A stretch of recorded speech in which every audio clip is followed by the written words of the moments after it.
Kumusta mga katropa at kamangingisda? Ang inyong paboritong fishing expert ay narito na para sa ating lingguhang fishing forecast. Ngayon, sisilipin natin ang mga kondisyon para sa ikawalo ng Enero, 2026 dito sa tropikal at napakagandang Pilipinas. Magiging maganda kaya ang kagat ng isda sa araw na ito? Mayroon tayong espesyal na impormasyon tungkol sa panahon, temperatura ng tubig, at mga sikreto sa pangingisda na magpapabago sa inyong araw. Manatili kayo dahil ibibigay ko ang lahat ng kailangan ninyong malaman para sa isang matagumpay na huli.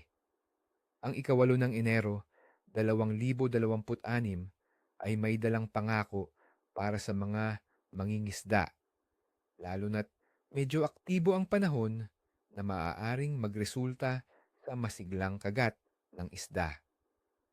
Prognosas sa mga uri ng isda at taktika.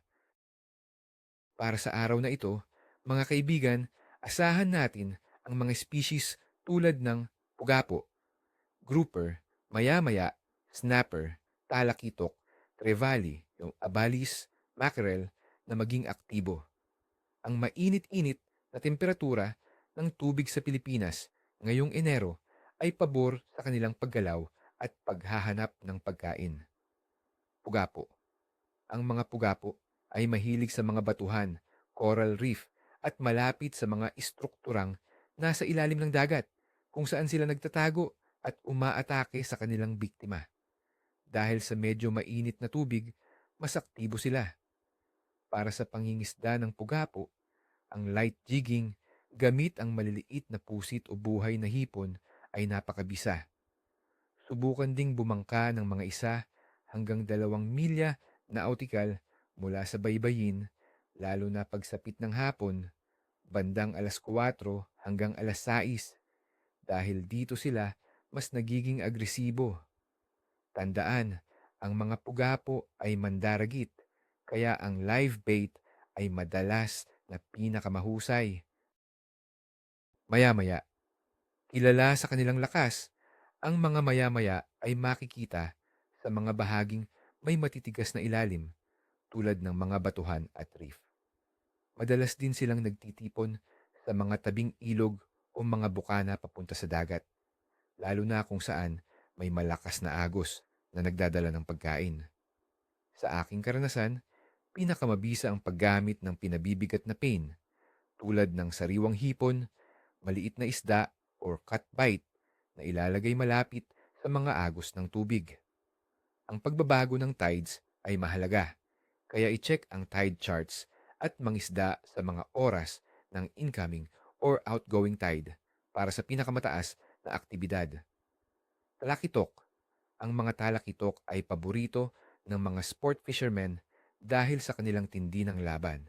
Hanapin sila sa mga dalampasigan na may malalim na patong, mga drop-offs, or sa mga lugar na may sandbanks kung saan sila naghahanap ng maliliit na isda.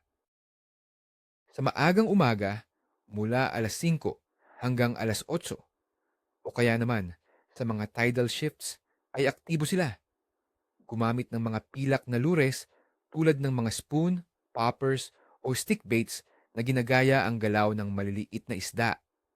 Ang mabilis na retrieve ay nagpapahawak sa kanila, kaya maging handa sa isang mabilis na laban. Abalis, makirel. Kung gusto ninyo ng mabilis at masarap na huli, ang abalis ay mainam. Hanapin sila malapit sa ibabaw ng tubig sa maagang umaga, lalo na kung tahimik ang tubig. Ang maliliit na pilak na lures o jigs ay perpekto para sa kanila dahil sa kanilang bilis.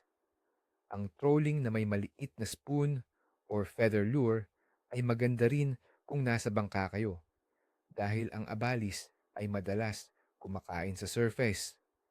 Ang pagdami ng oxygen sa umaga ay nagpapataas ng kanilang aktibidad, kaya lumabas ng maaga. Komprehensibong pagsusuri sa kondisyon, panahon. Sa ikawalo ng Enero, 2026, asahan natin ang bahagyang pag-ulan sa araw.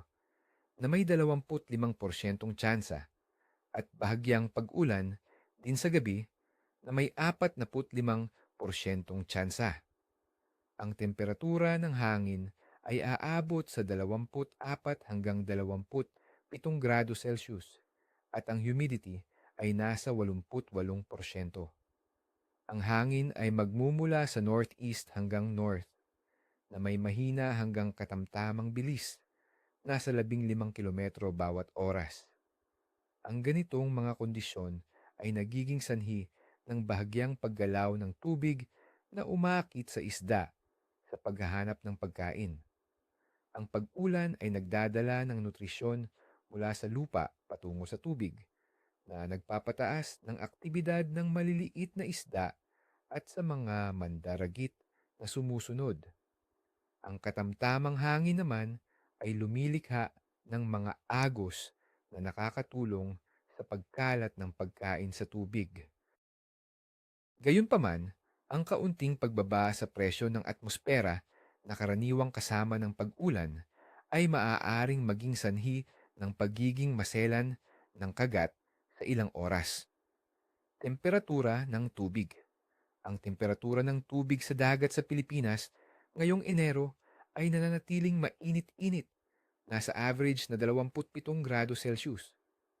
Ang ganitong temperatura ay ideal para sa karamihan ng mga tropikal na isda dahil nagpapabilis ito ng kanilang metabolismo. Kaya mas aktibo sila sa paghahanap ng pagkain.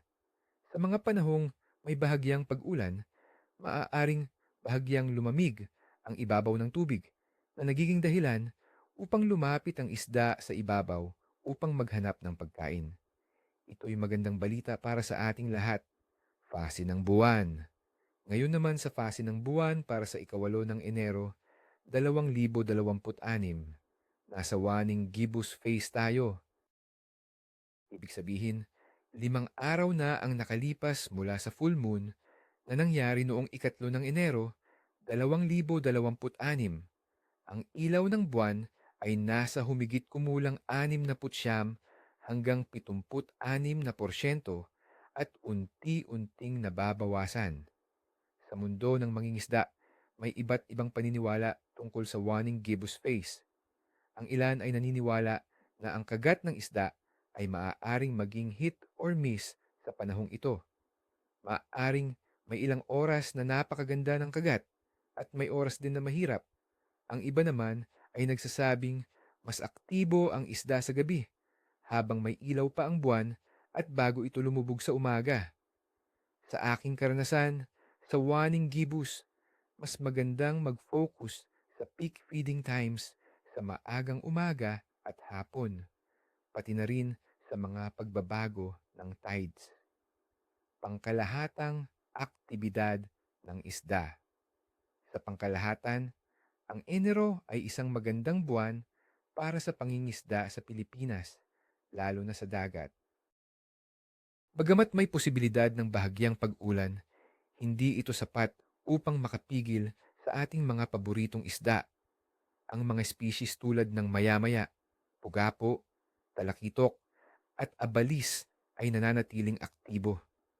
Ang cold surge na nararanasan sa ilang bahagi ng Luzon, lalo na sa kabundukan, ay hindi gaanong makakaapekto sa ating mga pangunahing target na isda sa dagat na sanay sa mainit na tubig. Ang inaasahan kong kagat ng isda ay magiging katamtaman hanggang maganda. Bakit? Dahil sa mainit na temperatura ng tubig na nagpapanatili sa kanila na aktibo, ang mga bahagyang pag-ulan na nagdadala ng pagkain sa tubig, at ang katamtamang hangin na nagpapagalaw sa agos. Ang waning gibbous ay maaaring maging dahilan ng bahagyang pagkakaprisyos ng kagat sa ilang oras, ngunit sa tamang taktika at diskarte sa oras, sigurado akong makakahuli kayo ng maganda. Panghuli. Kaya mga kaibigan, lumabas na at subukan ang inyong swerte sa ikawalo ng Enero, 2026. Ang araw na ito ay puno ng potensyal para sa mga may pasensya at tamang diskarte. Tandaan, ni Kwosta, ni Cheshui, o sa atin, Walang uwi kung hindi mo susubukan. Kung nagustuhan nyo ang forecast na ito, huwag kalimutang mag-subscribe sa aking channel, i-like ang video na ito at i-share sa inyong mga kaibigang mangingisda. Gusto kong marinig mula sa inyo, mga kaibigan. Ano ang inyong mga plano para sa pangingisda ngayong Enero? Anong isda ang madalas ninyong nahuhuli sa ganitong panahon? Ibahagi sa comment section sa ibaba. Hanggang sa susunod na forecast, mag-ingat sa dagat at mangisda ng responsable.